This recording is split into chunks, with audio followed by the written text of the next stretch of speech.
Olá, boa noite. Que bom que você está conectado conosco no nosso Viva com Excelência. E você que talvez já conhecia, esse era um antigo programa da Bethesda que estamos retomando num formato mais enxuto para o virtual e trazendo algum assunto que vai abençoar você.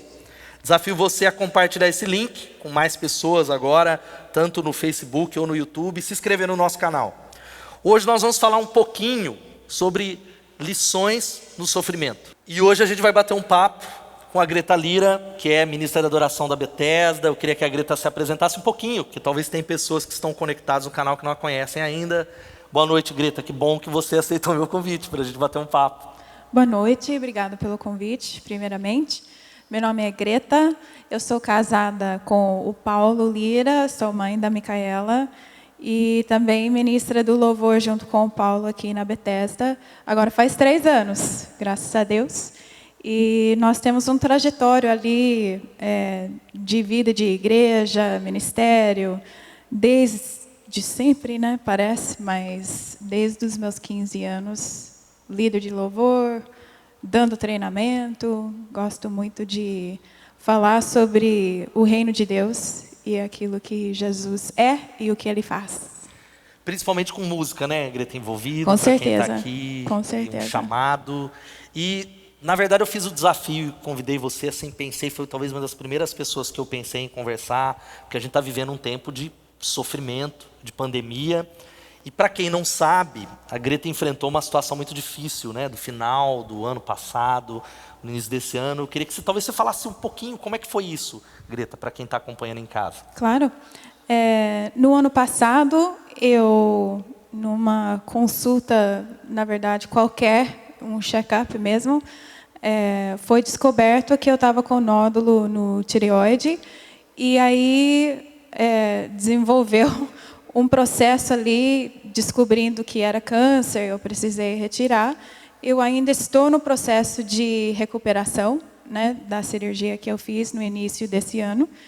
E aprendendo mais sobre intimidade com Deus, né, através desse processo todo. Sabe que a igreja orou muito, muito por você. A gente está feliz, né? Ter aqui você, com a gente de volta, mas eu estava pensando, né, nesse período, até mesmo preparando umas perguntas, qual foi o impacto em você quando você recebeu essa notícia? Porque não é uma notícia, na verdade, nem um pouco fácil, né? Eu nem tenho ideia. Qual foi o impacto? Como é que você recebeu essa má notícia, Greta? A princípio, ninguém gosta de ouvir que tem problema, né? Ninguém gosta. Mas depois de abraçar, né, a notícia, no sentido de aceitar que essa foi a notícia que foi me dado, foi extremamente importante, tanto para mim quanto para o Paulo, ter a perspectiva de que talvez Deus, o que Ele estaria fazendo, né, de não perder de vista o fato de que Deus está no controle sobre todas as coisas, né? Então, à primeira vista, eu fiquei triste com a notícia, mas no processo, abraçando e atravessando, né? Sempre abraçando, atravessando, na busca mesmo da perspectiva de Deus. Eu acho que, assim, entrando mesmo no propósito dessa conversa, que tem muito a ver com o que você passou, está passando, mas aquele impacto da notícia, muitas pessoas recebem notícias menores, né, e não sabem lidar. E aí eu queria fazer uma primeira pergunta para você. Quando a gente fala sobre sofrimento, que é aquilo que talvez nesse impacto, nesse processo todo, você vem lidando, e eu creio que não é só agora, a gente lida com o sofrimento a vida toda, né? Quais são as mentiras que a gente acredita quando o assunto é sofrimento? Porque não há ninguém que não sofra. Quais são as mentiras, Greta?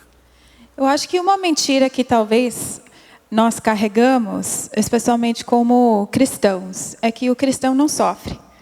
Se nós temos Jesus, então nós não vamos sofrer. E isso não é verdade. Sofrimento faz parte da nossa vida, bem como você falou. Sofrimento faz parte da nossa vida desse lado da eternidade. Então, nós pensarmos que nós não vamos enfrentar dificuldade e sofrimento é uma perspectiva curto, né? Limitado. E não é a perspectiva de Deus conforme a Bíblia.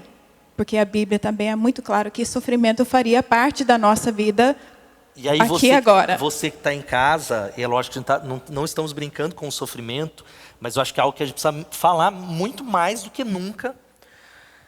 Aí nem vou falar de teologia, teologia da prosperidade, talvez os desequilíbrios que a igreja viveu, de que você colocou aí, de que nós sofremos então. Então não é pecado na vida do crente o sofrimento. Com certeza não. E não, muitas vezes o sofrimento acontece, pelo menos ao meu ponto de vista, muitas vezes, porque nós vivemos no mundo caído. E isso vai ser fruto do mundo caído que a gente vive, onde nós vamos sofrer tristeza, nós vamos sofrer doenças, nós vamos ter dificuldades. E uma das consequências desse mundo caído é que nós sofremos. Agora é óbvio, né? É o que eu tenho tentado, não é fácil você achar um equilíbrio bíblico quando se fala de sofrimento.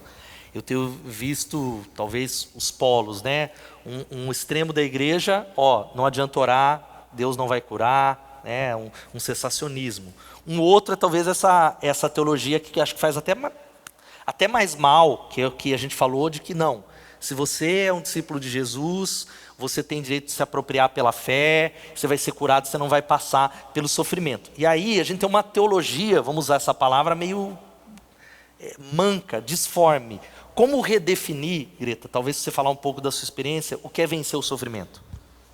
Eu acho que o que a gente precisa encarar é que nós vivemos no já e ainda não do reino de Deus, aonde o reino de Deus já chegou. Jesus foi muito claro em relação a isso, né? O reino de Deus está aqui. O reino de Deus já chegou. Então, no reino de Deus, não há doença, não há sofrimento, não há tristeza. Isso não faz parte do reinado de Jesus. Então, nós estamos no já, porém, nós estamos no ainda não. Então, o já, esse anseio é lícito, né? Com certeza. Não fomos criados para isso. Sim. E aí, como é que a gente vence, então, o sofrimento entendendo esse ainda não? Eu acho que é aceitação. Eu acho que é a aceitação de que essa perspectiva da eternidade, né? De deixar com que Deus, Ele alinha a nossa perspectiva, o nosso pensar, a nossa forma de encarar as nossas dificuldades, com a perspectiva eterna, de que nada escapa de Deus. Amém. Ele não é pego de surpresa, ele não fica assim, nossa, eu não vi, né, que aquilo ia acontecer, ele não é. Ele está, né, sobre todas as coisas, ele está no controle. Então, nós precisamos alinhar a nossa forma de encarar o sofrimento da forma que ele olha, que é essa perspectiva, né, da eternidade, do já, porém, do ainda não. E, embora o sofrimento acontece, Deus, Ele consegue usar, né, todas as coisas, como está escrito, né, para o nosso bem. Para aqueles que, né, são chamados por Ele, Ele consegue operar e tornar as coisas, transformarem as coisas para o nosso bem. Eu estava pensando, né, enquanto preparava assim, esse bate-papo com você, né, a gente conversou um pouco, de que acho que um fundamento para a gente passar pelo sofrimento, eu vou falar duas coisas, é a verdade de Deus. Eu sei quem é Deus, eu conheço a Deus, e a verdade não depende do que eu sinto. Mas existe o outro lado, que talvez quem está em casa, é isso que eu queria que você respondesse, que está sofrendo, que talvez ouve um pastor falar e diz assim, mas você não sabe o que é passar por uma notícia de um câncer. Como talvez você lidou com a ansiedade, você mesmo falou, porque recebeu uma notícia, a verdade foi um fundamento. Mas como é que você lidou com a ansiedade, com o medo, né? Porque a gente sabe que tem o já e o ainda não, mas tem essa ansiedade que invade, essa talvez instabilidade, medo. Como você lidou nesse tempo, Greta? De praticar a paz. É uma prática. Não é assim, eu vou, né, tipo, não, eu estou em paz. Eu vou me convencer que eu estou em paz. Na verdade, é realmente, ou pelo menos assim, na minha jornada tem sido, eu preciso praticar a paz. Eu preciso praticar aquilo que Jesus falou que daria certo em momentos onde eu sinto ansiedade, onde a notícia não é boa. Então, o que isso quer dizer de uma forma prática?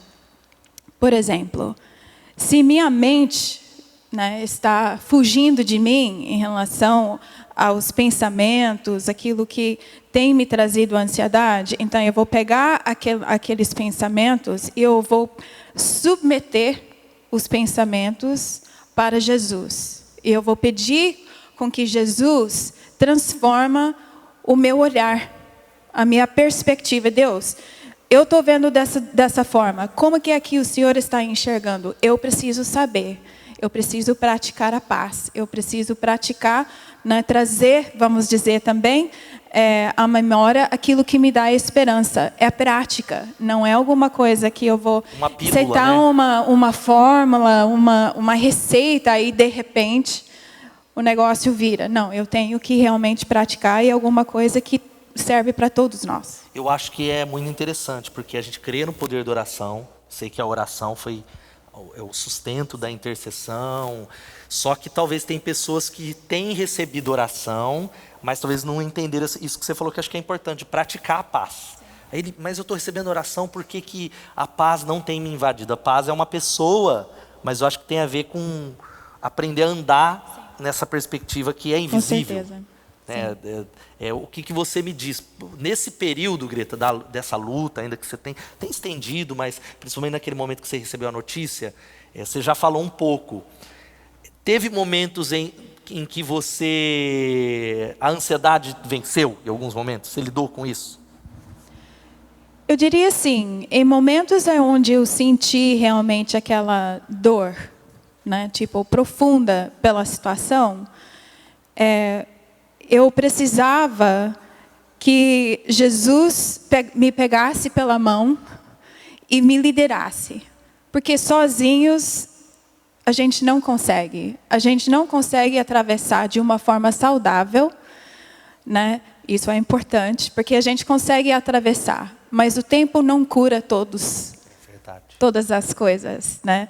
Jesus cura todas as coisas. Amém. Então, nós precisamos do pastoreio dele, e a gente precisa realmente que ele nos pegasse pela mão e nos liderasse. Então, em momentos onde eu realmente senti, né, uma ansiedade, dor, né, pelo momento, o meu agir foi: Jesus, me pega pela mão e me lidera, né, me guia. Para onde é que eu preciso ir nesse momento? E muitas vezes ele me levou à adoração. Então eu vou fazer até essa pergunta, depois eu vou voltar em algo que você compartilhou. Tipo, todo crente tem que ser um adorador e um intercessor. Mas assim, seu ministério tem sido o ministério de conduzir, né, a adoração através da música. Como adorar no meio do sofrimento? É possível? Porque eu sei que tem pessoas passando por algo tão difícil. E como adorar no meio do sofrimento?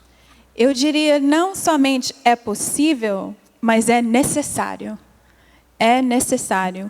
Uma coisa que Bill Johnson falou, que me marcou profundamente, foi de que momentos de sofrimento são oportunidades únicas, pelas situações que a gente enfrenta, de oferecer o sacrifício do louvor, né? Então, é muito mais gostoso, vamos dizer, adorar quando nós estamos, né, celebrando, né, aquela alegria, celebrando a presença de Deus e tudo mais. Isso num momento congregacional, quanto no momento assim a sós com Ele. Porém, existe uma identificação, pelo menos na minha opinião, ainda maior quando nós tomamos o momento de falar: Deus, eu estou assim quebrantado por dentro, eu estou sofrendo, mas eu quero me identificar com o seu sofrimento. Muito importante isso. Muito importante. Aí parece que há uma conexão de que naquele momento, naquela oportunidade única de identificação com Cristo, a nossa resposta se torna realmente um acréscimo, vamos dizer assim, de intimidade, né? Nós somos chamados para, né, se alegrar com aqueles que se alegram, né? ou de realmente se quebrantar e chorar com aqueles que choram. Então, em momentos de adoração como essa, eu não estou falando assim, né, tipo, eu vou cantar, né? Sim. Eu estou falando sobre postura de coração aqui, né? De eu quero identificar com Cristo. Exatamente. Né? Há uma identificação com Cristo naquele momento, onde há uma oportunidade, né, de adorar em meio à dor. Eu acho que isso que você falou é importante e a gente precisa falar mesmo, pregar. Eu tenho sentido essa necessidade, porque talvez a gente associa o sofrimento à derrota. Talvez uma boa parte da igreja evangélica. Sim. Então, se sofreu, por isso que a gente não gosta de mensagens sobre sofrimento, porque ninguém gosta de sofrer. Mas o sofrimento nos identifica com Jesus. E é interessante que Paulo vai falando, que nós precisamos nos identificar, né, com ele no sofrimento. Em Filipenses ele diz algo que é pesado, um versículo que eu leio, eu falo, está estranho. Que ele diz, a vocês foi dada a graça de não somente crer nele, mas sofrer com, ou sofrer por ele. Então você acredita que o sofrimento é usado, ou talvez é um instrumento de Deus, para que a gente conheça mais a ele? Com certeza, eu acho que foi o C.S. Lewis que falou que o sofrimento é o megafone de Deus, né, para o mundo caído ou surdo. Exatamente. Deus usa todas as coisas, né? Eu não acredito que o sofrimento em si, desde o início, foi parte do plano de Deus, né? Que quando ele criou o homem, ele criou com boas intenções. Tanto é que ele olhou e ele falou, eu gostei, né? Tipo, eu gostei do que eu fiz. E aí nós sabemos que o mundo caiu, o pecado entrou, só que só Deus, né, para pegar uma maldição e utilizar aquela maldição, né, onde morte, doença, tristeza e tudo mais entrou no mundo, só Ele pode pegar o resultado daquilo que seria o sofrimento e transformar no megafone para dizer, eu te amo, eu te quero, eu estou aqui. Nós podemos ter relacionamento, nós podemos ter intimidade. Eu te quero, né? E eu tenho muito mais além, né, daquilo que a gente consegue ver e perceber nesse momento aqui, que é relacionado ao nosso futuro eterno. Eu acho que o sofrimento ele traz um recado do coração de Deus. Não é fácil a gente falar isso, mas precisa ser praticado, porque nós sofremos e iremos sofrer. Mas não é o final da história, né? Exatamente, com certeza. Você citou o C.S. Lewis aí eu faço uma pergunta, porque tem essa situação que você tem enfrentado, tem pessoas sofrendo em casa, lutando com sofrimentos mais variados, e o mundo todo está no meio de um sofrimento, que é essa pandemia da Covid-19. E aquela frase do C.S. Lewis que você citou, no livro Problema de Sofrimento, ele fala que o sofrimento é um megafone de Deus para um mundo surdo. Você acredita, talvez uma opinião, né, Greta, de tudo isso que tem acontecido no mundo todo, Deus está querendo usar como megafone para falar com a gente, para falar com a igreja, para falar com o mundo? Tudo que eu tenho refletido, que eu tenho orado nesses dias, aponta nessa direção. Eu acredito do fundo do meu coração de que Deus é bom. Eu acredito isso assim, sem... Né? Eu sei que muitas vezes a gente olha ao nosso redor e a gente pensa, como que é? Né? Se isso está acontecendo, todas essas coisas, como que é que Deus então é bom? Porém, Deus é muitas vezes culpado por coisas que não tem nada a ver com Ele, né? Tem a ver com as circunstâncias que a gente vive. Porém, com isso, eu acredito que a nossa perspectiva precisa se manter fiel, de que Deus é bom, Ele tem bons planos, porém, Ele é um Deus justo. Ele é um Deus que olha para o sofrimento no mundo e um dia Ele vai dar uma basta. Ele vai falar, tipo, não, chega. Né? E a gente espera por esse dia ansiosamente. Né? Nós queremos que esse dia venha. Então, o que nós precisamos, ao meu ponto de vista, é realmente isso, abraçar o momento que a gente vive, não culpando Deus por aquilo que está acontecendo, mas, como eu falei antes, que Ele nos dá a perspectiva de como enfrentar. Então, nesse momento, por exemplo, que a gente está vivendo, né, no mundo, eu acho que tem tudo a ver com o Deus que quer trazer avivamento, mas também o Deus que lida com a injustiça. E aí nós estamos nesse já e ainda não desses momentos. Então você acha, e eu tenho refletido muito sobre isso, que é óbvio, tudo tem esse mix da consequência do mal, do pecado, do ser humano, diferente de você que acha que foi o chinês que pôs o vírus, é algo etc. É o homem que está envolvido, né? Que Deus ele está usando isso de alguma maneira com um propósito duplo de talvez disciplinar. Eu sei que tem muito crente que vai ouvir isso, vai até editar o que eu estou falando. Deus é bom, mas eu acredito que a Bíblia diz que Deus usa todas as coisas para disciplinar aqueles a quem Ele ama. Você acredita nisso, Greta? Que o sofrimento ele pode ser algo que é um instrumento de Deus de disciplina, não punição dos filhos? Com certeza. E isso deveria ser recebido como bênção. Isso é difícil, isso, né? É muito difícil. E eu sei que é difícil ouvir isso, mas esse é o desafio de ser filho de Deus. Se Deus não... Eu penso assim, até em momentos de discipulado, né? Em que eu estou sendo discipulado e eu estou discipulando alguém. Dar uma palavra de correção é necessário. É necessário. Se você ama, você corrige. Se você não liga, você não fala nada. Verdade. Né? Então, é difícil receber a disciplina de Deus, mas graças a Deus que Ele faz isso, porque demonstra realmente o amor e também um course correct, né? Onde nós estamos no caminho, Ele fala, não, se você continuar dessa forma, você vai perder. Você vai perder o caminho. Então, eu vou corrigir aqui para que você esteja alinhado com aquilo que é eterno. Porque, lembrando, a nossa perspectiva é sempre eterno. É sempre aquilo que está, né, no coração de Deus. Então, eu creio que, embora é uma palavra difícil de receber, né, correção de Deus é necessário. Porque o sofrimento vai passar, né? A Bíblia fala, e eu já costumo dizer essas duas faces de Jesus, cordeiro e leão. Vai passar. E aí, Greta, eu queria que você, talvez umas considerações finais. O que você falaria para quem está em casa, nos acompanhando aqui pelos canais, que está enfrentando o sofrimento, tem lutado? Qual o conselho? O que você diria para essas pessoas que estão nos acompanhando, que estão sofrendo? Boa pergunta. Primeiramente, de que Deus está presente. Ele está presente. Ele é o Deus conosco. E não é um conosco assim, tipo, eu estou aqui. Tamo junto, Tamo junto, né? Tamo junto. Não é esse tipo de Deus conosco. É o Deus conosco, assim, Ele viveu o sofrimento. Né? Ele viveu o sofrimento. Jesus, Ele viveu o sofrimento em pessoa. Ele sabe exatamente aquilo que você precisa. E Ele é o nosso maior exemplo, né, de como atravessar. Então, se a gente olhar para aquilo que aconteceu no jardim, Jesus foi extremamente vulnerável naquele momento.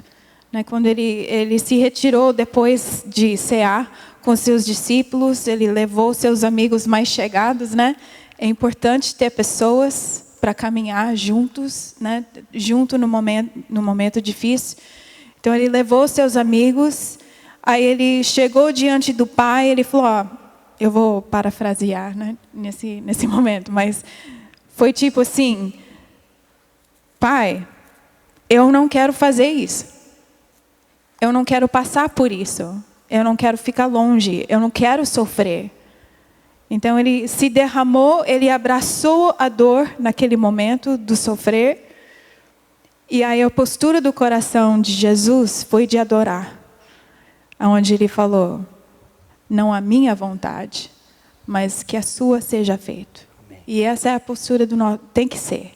Né? Para realmente passar por momentos difíceis, nós precisamos realmente dessa postura de abraçar a dor, não fingir que não existe, porque realmente existe. Jesus reconheceu a dor que Ele tinha, Ele abraçou, e aí Ele se submeteu.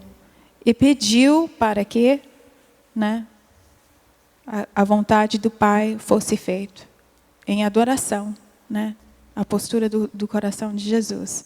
Então, que nesse momento, independente daquilo que você está passando, que você possa saber de que Jesus sabe exatamente o que está no seu coração, aquilo que você precisa, e Ele é a resposta. Amém. Greta, muito bom, obrigado. A gente poderia ficar, como eu falei no outro programa lá sobre saúde emocional, fazer vários para falar disso. E eu quero só indicar 2 livros para você que está em casa. Depois eu queria que você orasse por quem está acompanhando. E aí eu vou encerrar. 2 livros que eu queria indicar. Um deles é que foi muito citado aqui na nossa conversa, C.S. Lewis, O Problema do Sofrimento. Eu creio que é um grande clássico. Por que nós sofremos? Se Deus é bom e todo-poderoso, por que Ele permite que a gente sofra? E um outro que é um livro fantástico, de Edições Vida Nova, que se chama Chamados para a Dor e Alegria, do Agir Fernando, O Valor do Sofrimento para a Vida Cristã. Eu acho que vale muito a pena a gente entender que é um chamado. Eu queria que você orasse, Greta, com quem está em casa. Orar pelos que sofrem, né? Nós vamos orar por eles, que Deus os consolasse, os guardasse. E dizer que você que está em casa, você pode colocar algo, pedido de oração aqui, no nosso bate-papo aqui. Nós estamos aqui para servir você, mas nós queremos, antes de encerrar, orar. Pedir para a Greta orar por você que está em casa. Jesus, muito obrigada, Senhor, porque o Senhor é bom. E nós cremos isso. Deus, nós cremos no fato de que a Tua bondade dura para todo sempre. Que o Senhor não muda. Amém. É o mesmo ontem, hoje, será também amanhã. Nós confiamos, Senhor, na Tua bondade. Eu peço, Deus, em nome de Jesus, por essa revelação de cada coração que está assistindo isso agora. Deus, que a Tua bondade, Deus, a Tua paz, na pessoa de Jesus, pode invadir a cada lar, cada coração. Deus, e que a Sua perspectiva do sofrimento, Deus, pode formar a nossa forma de olhar para aquilo que a gente passa. Deus, nos ensina, Espírito Santo nos capacita, nós precisamos do Seu poder, Deus, para poder caminhar em meio de dificuldades, problemas, em meio ao sofrimento. Nós precisamos ser guiados e liderados pelo Senhor. É isso que eu peço para cada pessoa assistindo. Nos guia, Senhor, nos enche com Teu Espírito. Obrigada porque o Senhor reina. Obrigado porque o Senhor está no controle. Obrigado porque um dia, o ainda não do Seu reino vai virar o já, na sua plenitude. Vem, Senhor, em nome de Jesus. Amém. Amém. Obrigado, Greta. Obrigado a você. Semana muito abençoada. Deus abençoe você. Não esqueça de continuar compartilhando esse link para mais pessoas, que você possa viver uma semana excelente. Lembre-se que é a cada 15 dias esse programa, não é semanal. E até daqui 15 dias, segunda-feira, 8h30 da noite. Deus abençoe. Viva com excelência.